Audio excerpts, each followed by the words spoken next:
Eyo mga kapatid, magandang araw sa inyong lahat. So bigyan natin to ng reaction video mula kay John Reps. Apat na mga barkong pandigma mga tol ng Philippine Navy. No, nagsama-sama sila at pinaputok daw ang lahat ng armas ng barko mga tol. No, ipapakita natin dito, gusto nilang ipakita mga tol yung kapabilidad ng ating mga barko. No, lalo-lalo na kapag nagkakaputukan na talaga. Pero alam naman natin 'di ba kulang na kulang pa talaga tayo, no? Kulang na kulang pa talaga tayo sa mga assets, sa mga barko, sa eroplano. Actually, sa kagamitan kulang na kulang pa talaga tayo. Pero eto, at least masasaksihan natin mga tol kung ano yung kakayanan no ng ating sandatahan mga tol, no? Ilan pa lamang 'to mga tol? Apat pa lang naman 'to eh. Alam ko mas marami pa tayong barko kaysa dito. Well anyway, panoorin natin 'to mula kay John Rep. Sama-sama natin 'tong bigyan ng reaction, commentary, and opinion, criticism at kung ano-ano pa. So wag na natin patagalin pa. Panoorin na natin 'to mga tol.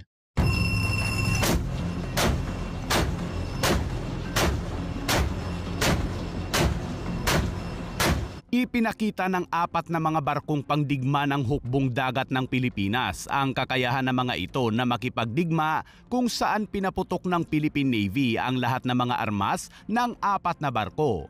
Gaano ba karami ang barkong pandigma ng Pilipinas, no?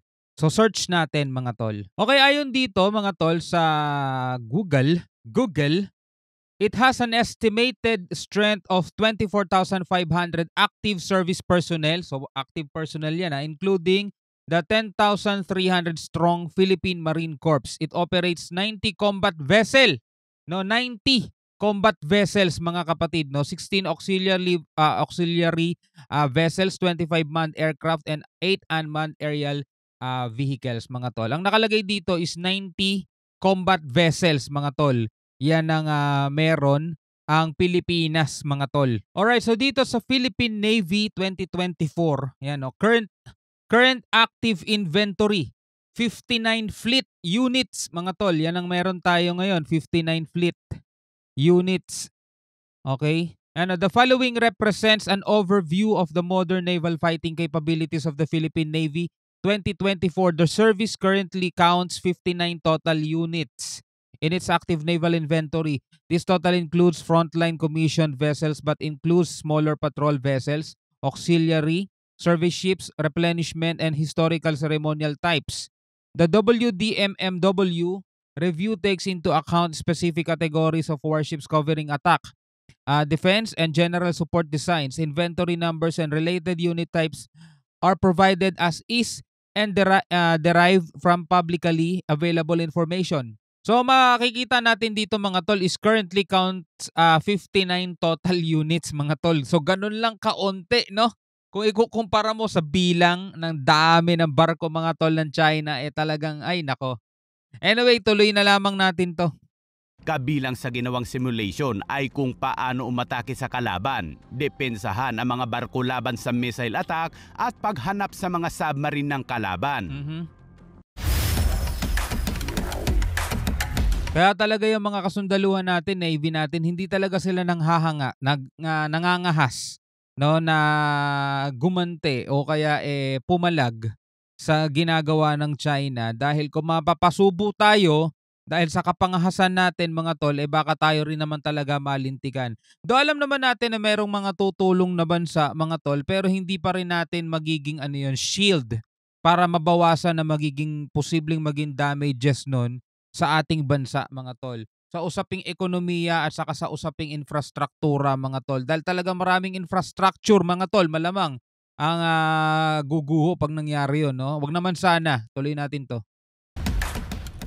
Ipinakita ng mga capital ship asset ng Philippine Fleet ang kanilang mga makabagong tactical na kakayahan sa pamamagitan ng pagpapaputok at pagsubok sa lahat ng sistema ng armas ng isang serye ng simulation ng digmaan na isinagawa sa karagatan ng Zambales, Bataan at Mindoro Strait. Sa isang pahayag kahapon, sinabi ng tagapagsalita ng Philippine Fleet na si Lieutenant Giovanni Badiles na ang mga kakayahan na ito ay nasubok sa panahon unang sea-based unilateral exercise ng serbisyo na ginanap mula August 27 hanggang 30.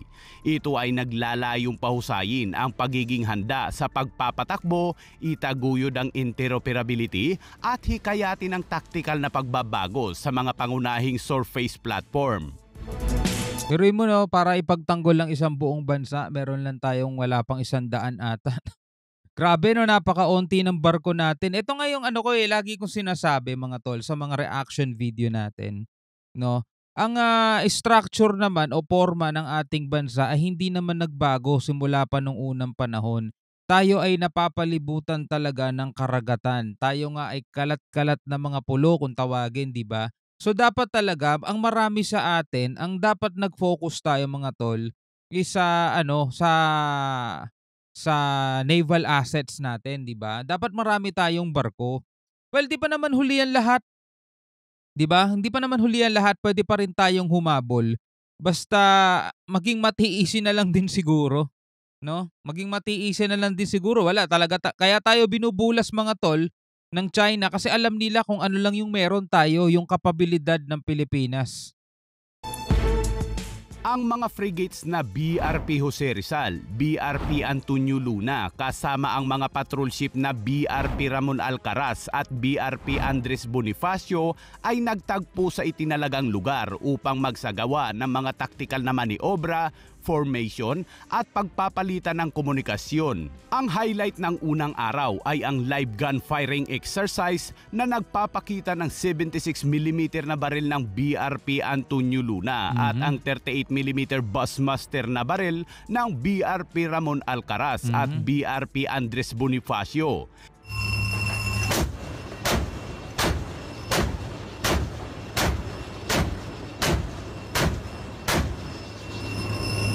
Kailangan talaga minsan-minsan pinapaputok din 'tong mga 'to 'no, para malaman mga tol kung hindi palyado, 'di ba? Kasi hindi naman natin 'to ginagamit sa labanan kasi wala namang labanan, eh, 'no? Kahit halimbawa meron kang, personal na armas 'no sa bahay mo, minsan kailangan talagang inaalagaan mo siya, dinadala mo siya sa mga firing range para masubukan mo siya 'no, mapaputok mo man lang siya, 'di ba? Sinamantala din ng BRP Ramon Alcaraz ang pagkakataong subukang magpaputok ng super rapid blooming off-board nito. Layon ng chaff niya ito na tila usok na ipagtanggol ang barko laban sa mga missile attack ng kalaban. Sa ikalawang araw, sinabi ni Badidles na ang Surface Action Group ay nag-simulate din ng mga anti-air at anti-submarine warfare scenario. Gamit ang AW-159 anti-submarine warfare helicopter ay ginamit ang onboard dipping sonar nito upang tumulong sa paghahanap at pag-neutralize ng submarine target.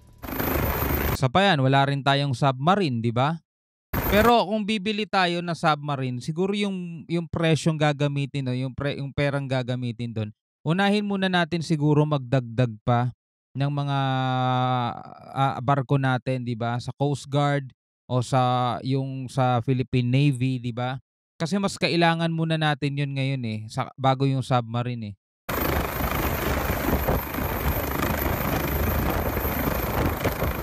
Sinabi ni Badidles na ang ganitong uri ng pagsasanay sa dagat sa pagitan ng mga barko ay isang pundasyon ng modernong diskarte sa dagat na sumasalamin sa pagiging komplikado at dynamism ng mga operasyon ng hukbong dagat para sa malawakang hanay ng mga operasyon.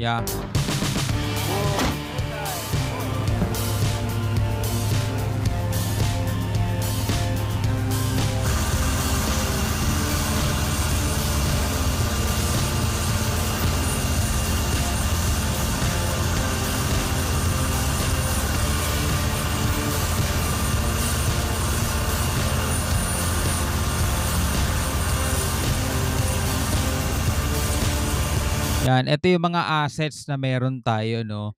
Pero kung i-compare natin mga tol, halimbawa na lang sa China na talagang number 1 na bulas ngayon sa atin, ano ba ang laban natin, no? Tingnan ulit natin, pagkumparahin ulit natin mga tol kung gaano karami yung meron tayo sa meron sila. So ayon dito mga tol sa GFP, yan, Comparison of China and Philippines Military Strengths 2024, side by side comparison showcasing the relative conventional fighting strengths of China and Philippines for the year 2024. Alright, so tignan natin to mga tol. Manpower. Comparison brief. Meron manpower ang China sa Pilipinas, X, no? Air power, X din tayo, nakananto. Land power, X din tayo. Ba't ganun? Puro X naman tayo. Eto, total population. Dito muna tayo sa total population, mga tol. No, 1,413,142,846. Yan ang populasyon nila, mga tol, no? 1 billion. Habang ang total population naman natin is 116,434,200. So ang difference natin, mga tol, is 1.2 billion, no? Ganun kalaki ang ano nila. Ang agwat nila sa atin, mga tol. Okay, so dito tayo sa active personnel, mga tol, 2,035,000 ang meron sila. Habang sa atin, ang active personnel natin, mga tol, is 150,000 lang. Napakalayo ng diferensya, mga tol. Diba? Kahit mano-manong suntukan lang, mga tol, napakarami nun. Diba? Reserve personnel, may reserve personnel pa sila. 510,000. Sa atin naman is 1.2 million. So mas marami reserve personnel sa atin, mga tol. 'Di ba? Paramilitary forces 625,000, sa atin naman 35,000 lang. So sa budget, defense budget, no? Meron silang tumataginting na 227 billion. Ganong kalaki ang budget nila. Habang sa atin naman, mga tol, ang defense budget natin dito ay 4.1 billion, mga tol. So napakalayo rin ng diferensya, mga tol. Napakalayo ng diferensya niyan. Tapos okay, dito tayo sa aircraft. Ayan, total aircraft. Yung mga eroplano to, no? 3,304 sa China. Habang sa atin naman is 195. So ang difference niya is 3,199. So mas marami silang eroplano, mga tol, di hamak. No, sa fighter aircraft naman, fighter aircraft natin, siguro mga jet fighter 'yan. Meron silang hindi jet fighter 'to. Kasi zero nakalagay sa atin eh. Meron silang fighter aircraft na 1,207. Ganong karami, zero sa atin, mga tol. Dedicated attack 371, sa atin 25 lang. Sa transport, so huwag na nating ano yung transport. Trainers, 402 sa kanila, 24 lang sa atin. Ito, aerial tankers, meron silang 10, sa atin 0, wala tayo nun. Helicopters, meron silang 913, sa atin naman is 115 lang. Attack helicopters, meron silang 281. Sa atin, 2 lang, mga tol, my goodness. Magpalipad tayo ng 2 at tamaan pareho yan, wala na tayo, 0 na. Sila 281 yan, no? Tank strength, mga tangke, no? 5,000. Sa atin naman, 10. 10 lang yung ano natin, grabe. Armored vehicles, 174,300. Sa kanila, 7,562. Sa atin pala to. Sa atin pala tong 7,562. Napakalayo rin ng diferensya, mga tol. Wala man lang tayo sa ilang porsyento. Self-propelled propelled artillery, 3,850. Sa atin 12 lang. No, towed artillery ay 1,434, sa kanila 289 lang sa atin. Mobile rocket projectors, 3,180. Sa tayo 0, mga tol. O dito tayo sa naval power, mga tol. Sa China, fleet strength, meron silang 730. Sa atin naman 111 lang. Aircraft carriers, wala tayo niyan, mga tol. Meron sila 2. Sa atin wala, no? Helo carriers 3, meron sila, sa atin 0. Submarines, meron sila 61, tayo 0. So, ang napakahina talaga ng naval natin, mga tol, naval power natin. Yan, destroyer, meron silang destroyer 49. Sa atin 0. Frigates, meron sila 42, sa atin 2. Corvette 72, sa kanila 1 sa atin, mga tol.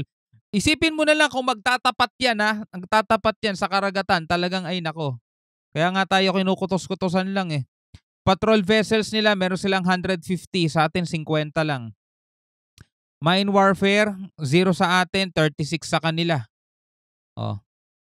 Grabe, do'n na lang muna tayo mga tol. Alam na natin kung anong diferensya natin sa kanila 'no, talaga napakalayo. Anyway, bilang isang Pilipino mga tol, anong masasabi mo dito sa mga, video 'to na napanood natin at nakita natin yung difference 'no, comparison ng lakas nila sa atin. Hanggang sa muli mga tol, ako nga pala si Shobal D. Peace out.